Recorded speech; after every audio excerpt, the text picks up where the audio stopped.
Blades of Steel. Konami, 1988. Blades of Steel. Probably the best known hockey game on the NES, closely paired with ice hockey. So we choose our game type, our league, and our team. The teams are split evenly across US and Canadian teams, but the teams are not evenly dispersed across the conference and divisions that existed in 1988. Just going through the list here, the New York Rangers, or Islanders, were part of the Wales Conference in the Patrick Division, Chicago Blackhawks were part of the Campbell Conference and the Norris Division, Los Angeles Kings were part of the Campbell Conference with the Smythe Division, Montreal Canadiens were in the Wales Conference in the Adams Division, Toronto Maple Leafs were in the Campbell Conference in the Norris Division, Edmonton Oilers were in the Campbell Conference in the Smythe Division, Vancouver Canucks were in the Campbell Conference in the Smythe Division, and the Minnesota North Stars were in the Campbell Conference in the Norris Division.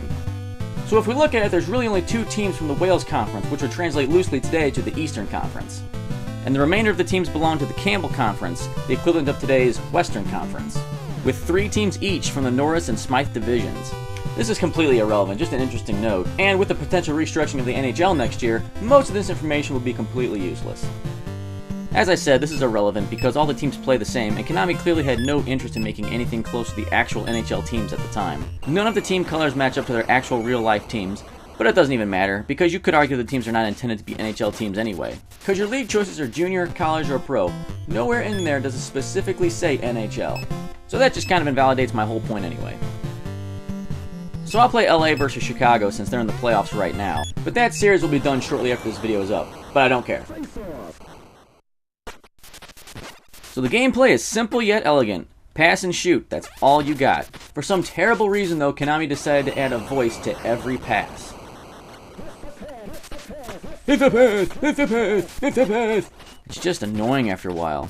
They really should have saved the voice for the more exciting and more iconic he shoots, and hopefully he scores.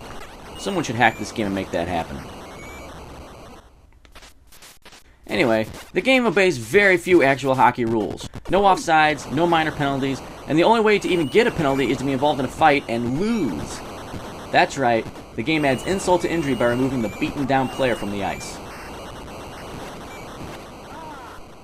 One obvious gameplay problem is you have no control over your shots. This little red arrow shows where the puck is going to go, taking away any concept of skill when it comes to being an attentive goalie. Once the players are past the blue line, all you have to do is just follow that arrow with your goalie, and the opponent has no chance.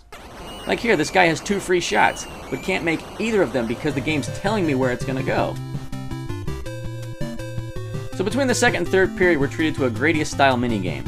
And then, product placement at its best. Blam! Contra!